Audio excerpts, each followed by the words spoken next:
미래학자들은 현재 직업 중에서 10년 이내에 80%의 직업이 사라질 거라 그럽니다. 그러니까 100세 인생이 될 거기 때문에 최소한 직업도 3번 이상 바꾸게 될 거라는 거지요. 세상이 급변하고 있습니다. 급변하는 세대 속에서 우리의 부모로부터 물려받은 가치관이 뭐냐면 공부 열심히 해라, 공부해서 남주냐, 이런 얘기예요. 다 너 잘 되라고 하는 말이지 그런 말 듣고 컸어요. 근데 그런 세상이 아니라는 거예요. 공부해서 남주냐, 너 잘 되라고 하는 소리지라고 하는 그런 시대가 더 이상 아니라는 겁니다. 그 소셜 비전 개발센터의 안계상이라고 하는 분이 있어요. 안계성이라고 하는 분이 내가 꿈꾸는 비전이 나를 만든다, 이런 책을 썼는데 이 책에서 좋은 얘기를 했어요. 꿈이란 설렘에서 시작해서 행동하게 하는 것이다. 미래 사회는 꿈꾸는 사람이 움직이는 건데, 꿈꾸는 사람이 주도하는 세계인데, 그 꿈이 뭐냐면 학교의 학위가 중요한 게 아니라 경험 학위가 중요한 사회라는 거예요. 경험 학위랍니다. 경험 학위가 뭐냐면 공부를 남들보다 잘해서 다른 사람보다 뛰어난 그런 시대가 아니라 얼만큼 다른 사람과 소통하고 사회에 얼마나 기여하느냐, 그 사람이 이끌어간다는 거예요. 자기 자신에 대한 정체성이 있어야 되는데요. 나는 누구냐 하는 걸 알아야 되고, 또 자신이 소중한 존재로 인식해야 되고, 내가 이 땅에 사는 목적이 나뿐 아니라 예수님 말씀 그대로예요. 자기를 사랑하는 것처럼 다른 사람을 어떻게 사랑할 것인가, 그 생각하는 사람이 이끌어간대요. 그래서 어릴 때부터 삶의 목적과 사명을 분명하게 일깨워줘야 된다는 거예요. 어떻게 자녀를 키워야 될 것이며 어디서 이런 자녀를 키울 것인가, 어떻게 키워야 되고 어디서 키워야 자기 자신도 성공시키고 남도 성공시킬 수 있는 사람이 될 수 있는가. 본문을 통해서 한 2가지를 말씀드리려고 그래요. 첫째는 한번 따라해 보세요. 인격체로 인정하라. 인격체로 인정하라. 시작. 예, 어떻게 키워야 되느냐라는 대한 질문이 인격체로 아이를 인정하라는 거예요. 여러분 다시 한번 10장 13절 말씀을 보시겠어요? 10장 13절. 사람들이 예수께서 만져주심을 바라고 어린아이들을 데리고 오매 제자들이 꾸짖건을 그랬어요. 그런데 14절 말씀이 이렇게 되어지죠. 예수께서 보시고 그 다음에 어떻게 말씀하세요? 노하셨다는 거예요. 예수님이 노하셨다. 어린아이를 꾸짖는다고 예수님이 분노하셨다는 거예요. 이 성경이 쓰여지던 당시에 어린아이에 대한 생각을 해보세요. 2000년 전에 어린아이에게 인격이라는 게 있었을까 하는 거예요. 여러분 2000년 전은 그만두고라도 1850년대 산업혁명 당시에 어린아이들의 노동력이 얼마나 착취됐는지 몰라요. 공장에서 일하는 사람의 80에서 90%가 어린아이들이었어요. 이렇게 굴뚝 청소하기도 하고 미싱을 돌려내면서 비참한 삶을 살았어요. 하루에 12시간에서 16시간씩 이 아이들이 일을 하면서 일주일에 6날을 일을 했어요. 그러면서도 어른들이 받는 임금의 10%밖에 못 받았어요. 어른들이 200만 원 오늘날 받는다 그러면 아이들은 20만 원 받았어요. 굴뚝 청소해야 되는데 굴뚝이 좁아요. 그러니까 4살에서 6살 된 아이를 사요. 사서 굴뚝 청소를 하는 거예요. 이 아이 온몸에다가 천을 다 붙들어 매가지고 이 아이를 공중에서 매달아요. 그럼 이 아이가 허부적거리는 거예요. 그래서 굴뚝에 있는 그 매연을 다 청소하게 했어요. 숯검둥이가 되는 거예요. 어떤 악독한 사람은 위에서 줄을 끊었다 그래요. 그래서 아이가 떨어져 죽었어요. 막 허부적거리면서 떨어져 죽었어요. 이 당시 어린아이의 평균 수명이 17살이었습니다. 이 산업혁명 때 전체적인 수명이 30살이었는데 이유가 어린아이의 수명이 17살이었기 때문에 그래요. 19세기를 여성을 발견한 시대라 그럽니다. 20세기를 어린 아이를 발견한 시기라 그래요. 21세기는 노인이 발견된 시기라 그래요. 그 얘기는 20세기에 들어와서야 비로소 어린아이들에게 인격이 부여해진 거예요. 우리나라의 현실도 별반 다르지 않았죠. 1920년대에 어린이라는 말은 없었어요. 그 당시에 어린아이들을 일컫는 말이 이놈, 어린 것, 심지어는 애새끼 이렇게 불려졌어요. 여러분 아시다시피 일본 유학생이었던 소파 방정환 선생이 어린이를 보면서 미래를 봤다는 거예요. 귀국해서 존댓말 쓰기 운동을 했어요. 처음으로 어린이라는 말을 썼는데 1921년의 일이에요. 그리고 1923년 5월 1일 그때를 기점으로 해서 색동회를 창설하고 어린이날이 만들어졌어요. 93년 전 일이에요. 이분이 33세에 숨을 거둬요. 유명을 달리하는데 서울대학병원에서 숨을 거둘 때 마지막 유언이 어린이를 두고 가니 잘 부탁하오. 그러고서 유명을 달리했어요. 우리에게 한 얘기예요. 여러분 20세기에 들어와서야 비로소 어린이가 인정되어졌어요. 20년, 30년, 1970년에서 80년 사이에 여러분이 갖고 있는 추억이 뭐냐면 전부 서울에서 미싱질 하는 거예요. 붉은 꽃, 노란 꽃, 그 노래가 있죠. 봄, 여름, 가을, 겨울, 미싱은 잘도 도네, 미싱은 잘도 도네. 그게 우리 누님들, 형님들 세대예요. 저 누나 둘도 전부 초등학교 졸업하자마자 서울 가서 미싱 평생 돌렸었어요. 그게 어린 시절이 없었던 거예요. 그 어린아이들을 꾸짖자 예수님이 분노하셨어요. 여러분 이 성경의 절정은 16절에 있습니다. 16절 말씀 그 어린아이들을 안고 그들 위에 뭐 하셔요? 안수하시고 축복하시니라. 이 당시적 상황에서 어린아이들은 어떻게 쓰임받느냐 하면 그 불악의 어려움이 있으면 이 아이를 불태워서 몰록의 신에게 제물로 드리는 게 어린아이들의 운명이었어요. 그런데 하나님의 아들이 이 땅에 오셔서 그 아이를 안고 안수하고 축복하세요. 제 어린 시절에 그래봐야 뭐 저 나이 안 많지만 1970년대에 막 초등학교 들어가기 전에 기억이 선명해요.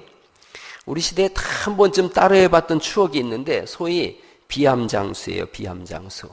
뭔지 아세요? 비암이? 뱀장수예요.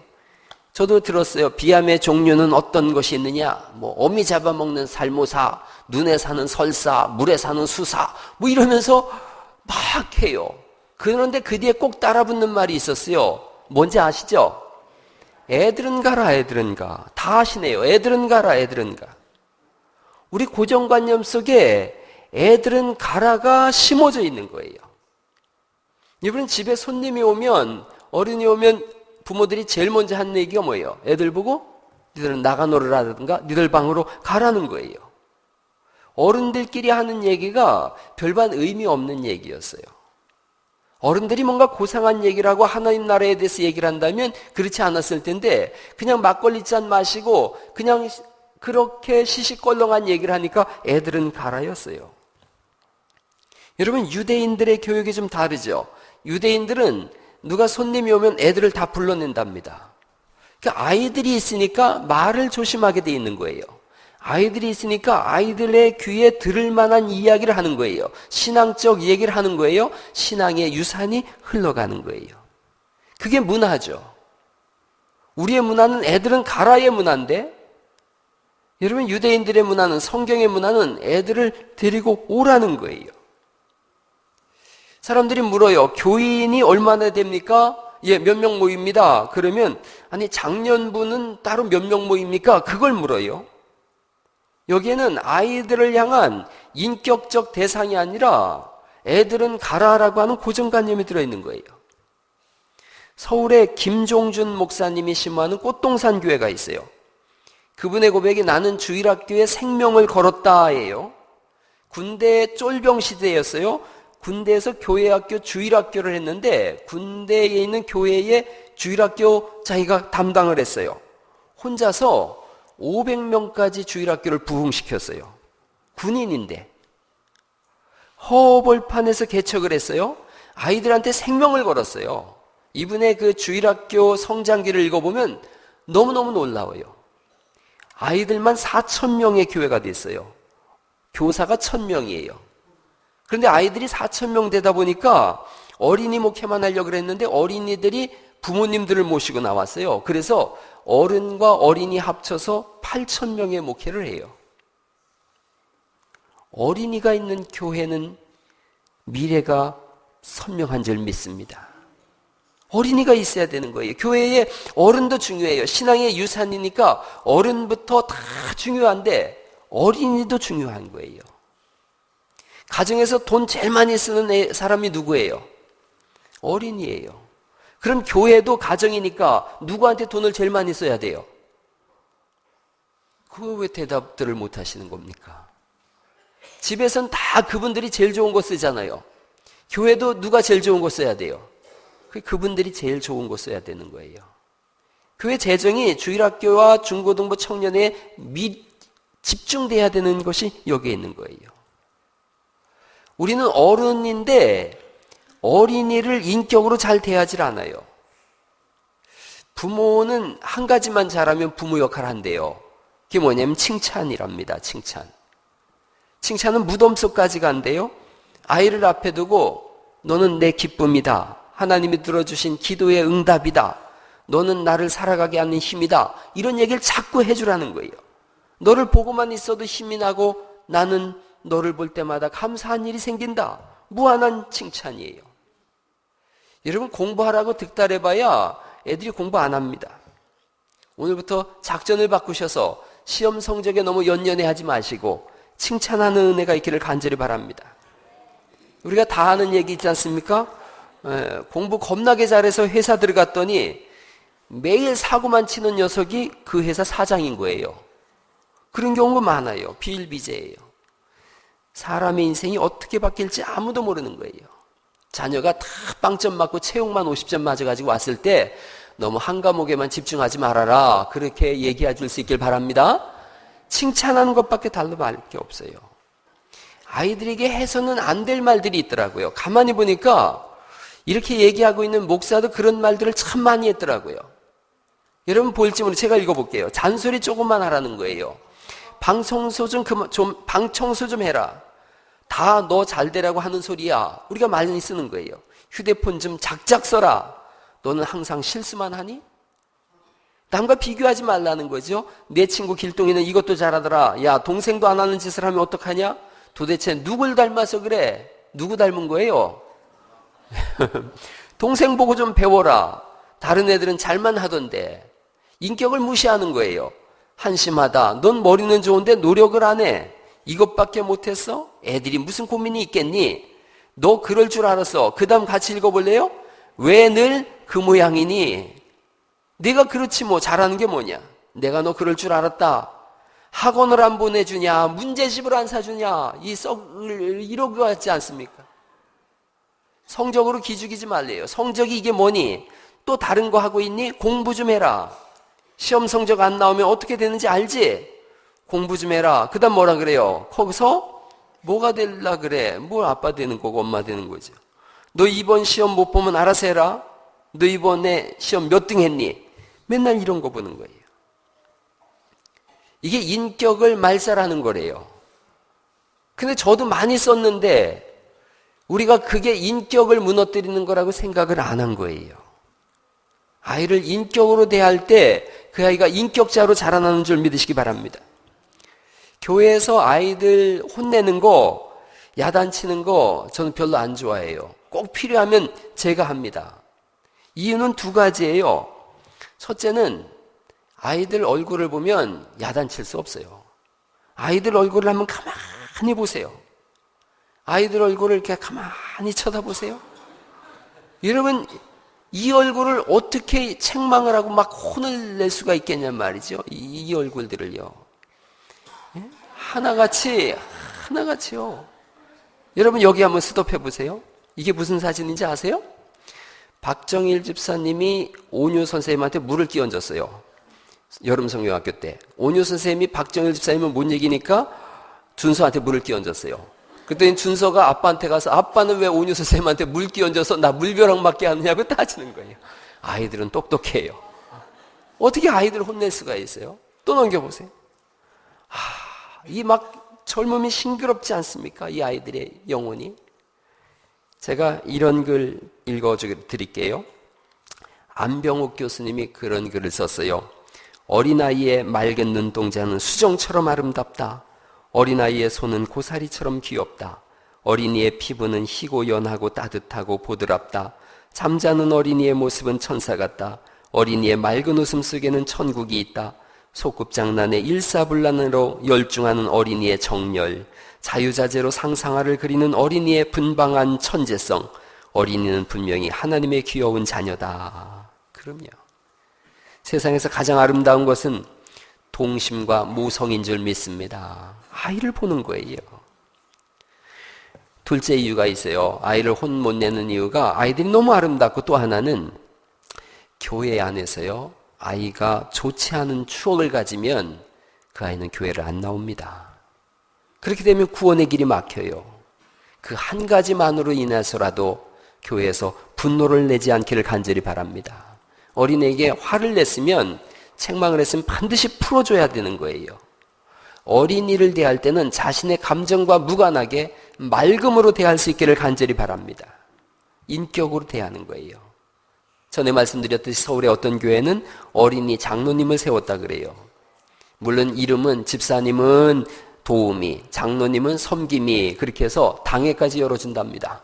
그럼 앉아가지고 아유 김섬김이님 잘 오셨습니다 그러고, 이도우미님 안녕하십니까 이러면서 자기들끼리 주일학교의 대소사를 논한다는 거예요. 좋은 제도라고 생각해요. 예수님은 어린이를 인격으로 대하셨어요. 어린이를 책망하는 것에 대해서 분노하셨어요. 어린이를 인격으로 대할 때 그 사람은 인격자가 되어집니다. 또 하나, 어디서 그러면 교육해야 되느냐 하는 거예요. 어디서 교육해야 하는가? 다시 10장 다시 보시죠. 10장 13절 말씀을 보실까요? 10장 13절 말씀 또 읽어보시죠. 시작.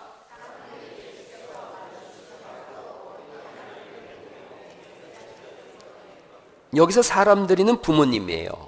부모님들께서 예수께서 어떻게 하기를 바라는 거죠? 만져주심을 바라고 어린아이들을 데리고 오는 거예요. 제자들이 그걸 몰랐던 거예요. 여러분, 자녀는 어디서 키우느냐? 예수님 품 안에서 키우는 것인 줄 믿으시기 바랍니다. 부모들이, 사람들이 예수님의 만져주심을 바라고 아이들을 데리고 오는 거예요. 이 부모들은 지혜로운 거예요. 예수님이 만져주실 때 거기에 구원의 역사가 있음을 믿으시기 바랍니다. 예수님 만지시면 특별한 일이 일어나요. 못 듣는 사람의 귀를 예수님 만지셨어요. 그러자 어떻게 되어져요? 듣게 됐어요. 못 보는 분의 눈을 만져주셨더니 보게 되어졌어요. 방탕한 사람들을 예수님 만지셨더니 의로운 사람이 되어지셨어요. 누가 터치하느냐에 따라서 그림이 달라지고 인생 행로 전체가 바뀌어져요. 여러분, 야이로의 딸이 죽었어요. 예수님 만지시자 살아났어요. 나인성 과부의 아들이 죽었어요. 예수님 만지자 살아났어요. 예수님 창조주시죠. 요한복음 1장 3절에 만물이 그로 말미암아 지은 바 되었으되 지은 것이 그가 없이는 하나도 된 것이 없느니라. 예수님이 다 만들어서 만지셔서 만드신 줄 믿습니다. 사람 예수님 만지셨어요. 그래서 사람 됐어요. 사람이 걸어서 일생 동안 지구를 두 바퀴 반을 돈다 그래요. 예수님이 그 뼈를 만드셨어요. 다 만지셔서 만드셨어요. 그런 찬송이 있어요. 흙으로 사람을 빚으사 그 코에 생기를 불어 넣으신 주 하나님. 그 찬양 한번 불러보시죠. 우리를 만드신 주님이에요.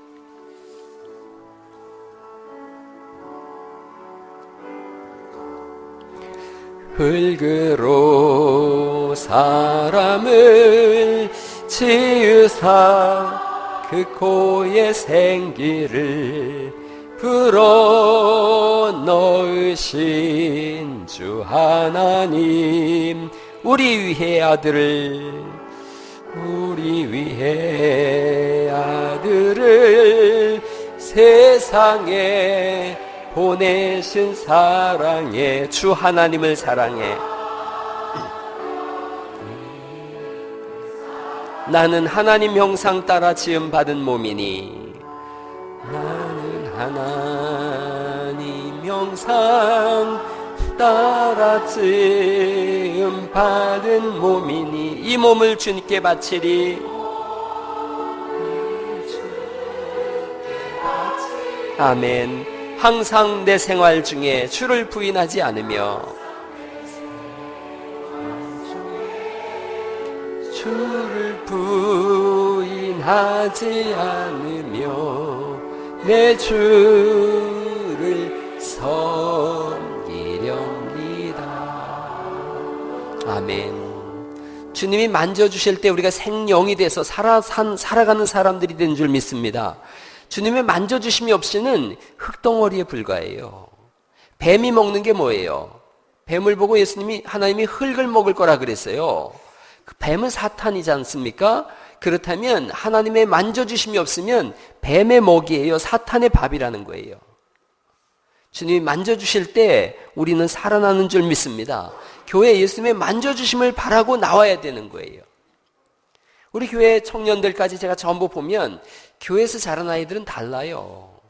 여러분이 보실 때는 어린 것 같고 좀 마음에 안 드는 것 같아도요, 세상 나가서 봐보세요. 오후에 제가 뭔가 영상 2개를 보여드릴 텐데 세상의 문화가 어디까지 갔는지를 여러분 보게 될 거예요. 저도 원대를 이렇게 가끔 돌아다니다 보면은 아주 거리에서 요즘은 그 영화를 찍는 청춘 남녀들이 보통 많은 게 아니에요. 며칠 전에도 아내랑 이렇게 갔는데 익산병원 앞에서 둘이 그냥 막 그러고 있어요. 그래서 제가 크랙션을 몇 번 눌러줬어요. 그랬더니 깜짝 놀라서 떨어지더라고요. 아내가 그러지 말라 그러는데, 그냥 풍기물란죄예요, 풍기물란죄예요. 여러분, 그래도 교회 안에서가 건전한 줄 믿습니다. 주님 안에서 나왔을 때 다른 거예요. 우리 교회는 주일 낮 예배로 가족 예배를 드려요. 온 가족이 다 예배 드려요. 어린아이들이 뛰어다니는 거에 대해서 전혀 제가 신경이 안 쓰여요. 왜냐하면 아이가 가만히 있으면 아프지 않나 그런 걱정 들거든요. 그래서 아이들이 뛰놀고 소리 질러도 나는 전혀 문제가 없는데 여러분들이 그 아이를 신경을 쓰더라고요. 아이에게 신경 쓰지 말고 예배에 신경 쓸 수 있길 간절히 바랍니다. 아이들은 다 들어요. 다 들어요. 그리고 몇 주 지나면 보세요. 아이들 다 조용하고 있잖아요. 몇 주 지나면 아이들은 다 집중해요. 제가 어른들하고 아이들 예배를 가만히 들어보면 아이들이 이해 못하는 거 있대요. 어른들이 조는 거 이해 못한대요. 주일학교 애기들이 그런 얘기했어요. 목사님이 저렇게 재미있게 설교를 하는데 어떻게 어른들이 졸 수 있죠? 그래서 내가 어른 되면 피곤해서 그래 그냥 그랬는데 애기들이 더 잘 듣는다니까요. 다 데리고 나오는 거예요. 어릴 때부터 품 안에서부터 아이들에게서 교회에서 기르는 거예요. 우리 교회 문화센터가 있고 교육 프로그램이 있어요. 또 예절 교육도 하고 오케스트라, 라면 음악회, 독서 캠프, 중고등부 말씀 수련회. 오늘 같은 날은 또 우리 김지수 성도와 함께하는 입시 설명회. 인재 양성의 요람으로 제가 만들려고 그래요. 여러분 예수님 품 안에서 길러내는 은혜가 있기를 간절히 바랍니다. 신앙은 어릴수록 좋은 거예요. 어릴 때 들은 말씀은 절대로 잊어버리지 않습니다. 모태 신앙을 가진 분들의 대부분은 어릴 때 들은 그 말씀을 따라서 돌아오게 돼 있어요. 문화인류학적인 부분에서 보면 4살 때 인생의 모든 것이 결정된대요. 입맛도 4살 때 결정이 난답니다. 재밌게 듣는 귀도 4살 때 결정된대요. 4살까지 재밌는 이야기 많이 들은 아이들은 커서도 말 잘하는 사람이 되어지고 다른 사람 이야기도 잘 들어준대요. 40살이 넘으면 4살대로 돌아간답니다. 그래서 40살 넘으면 4살 때 입맛으로 돌아간대요. 그래서 40, 50이 됐을 때 입맛 바뀌었다 그러면 4살 때 먹던 거예요.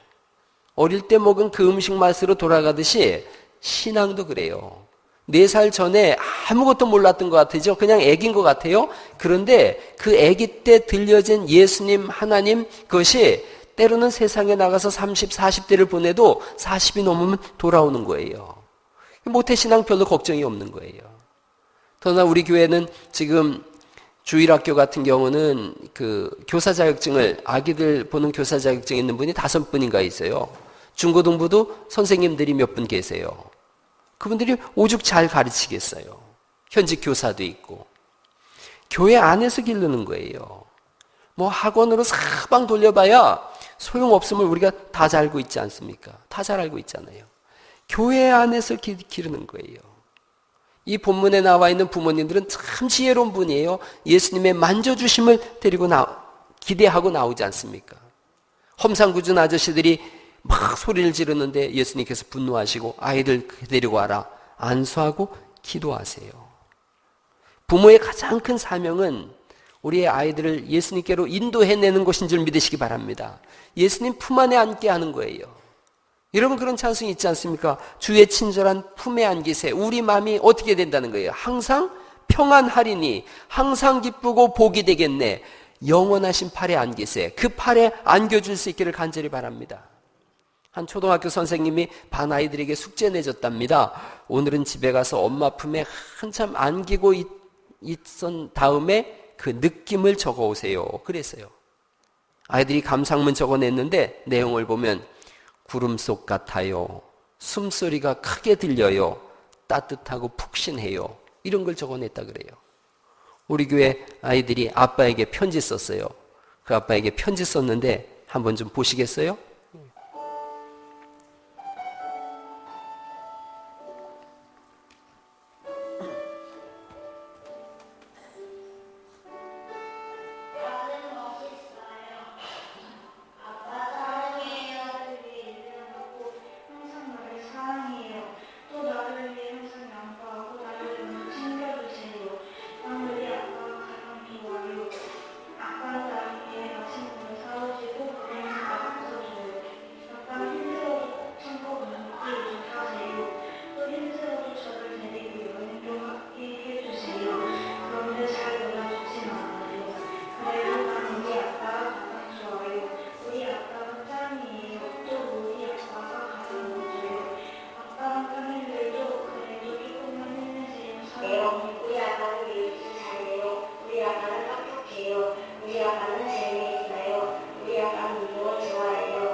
우리 아빠는 늘 한결같은 분이십니다.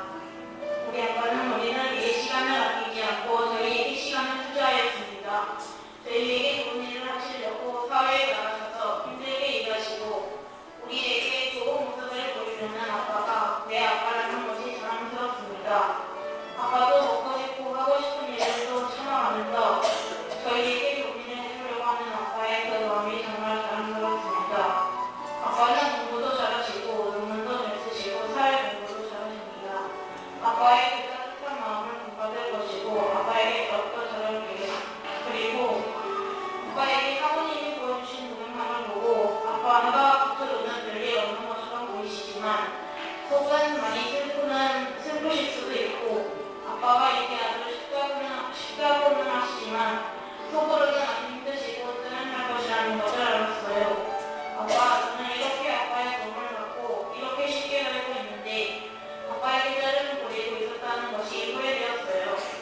우리 아이들 박수 한번 좀 쳐주시죠. 그렇습니다. 세상에서 가장 따뜻하고 푸근한 품이 엄마 아빠 품인데 그것보다 더 넓고 푸근하고 안전한 품은 예수님 품인 줄 믿습니다. 성경 보니까 각양 좋은 은사와 온전한 선물이 다 위로부터 빛들의 아버지께로부터 내려오나니 그는 변함도 없으시고 회전하는 그림자도 없다 그러셨으니 모든 좋은 것은 하나님께로부터 내려오는 줄 믿습니다. 주님 품 안에서 길러내야 돼요. 예수님 품 안에서. 사람들이 아이들이 중3 되고 고3 되면 교회를 안 보냅니다.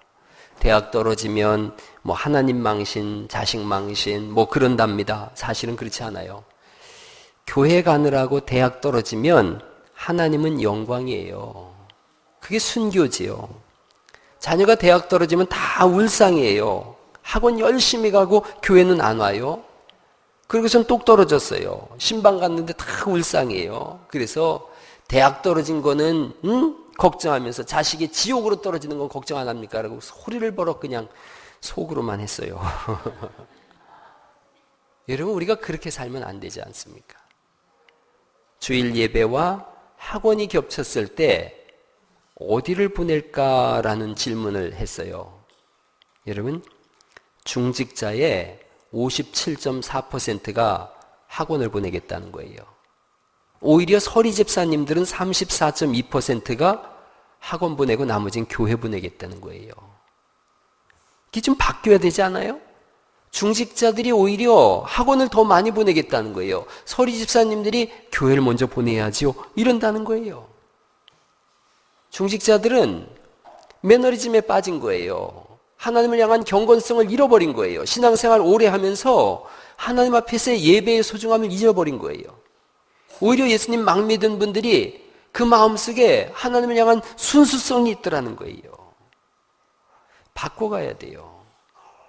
대학 올해 못 가면 내년 가면 되는 거지요. 내년 못 가면 후년 가면 되는 거고. 그러나 천국은 여러분 언제 갈 겁니까? 이 생에 못 가면 못 가는 거예요. 근데 부모들이 대학 들어가는 것은 급하게 생각하면서 교회 오는 것은 급하게 생각하지 않아요. 여러분의 자녀들의 졸업장이 주일학교 이거면 최고인 거예요. 무슨 뭐 대학교, 대학원 막 그거 중요한 것보다 그 아이의 영혼이 지금 하나님 앞에 있는가가 훨씬 더 중요한 줄 믿으시기 바랍니다. 예배가 우선이고 예수님 품 안에 있는 게 우선이에요. 어릴 때부터 예배 출석하는 거 잘 가르쳐야 되고요. 11조 생활하는 거 잘 가르쳐야 돼요. 지금 주일 예배 부모들이 결단 못하면 아이들은 대학 가서 다 교회 떠납니다. 여러분의 자녀들이 왜 대학 가서 머리 크면 교회 안 나오는지 아세요?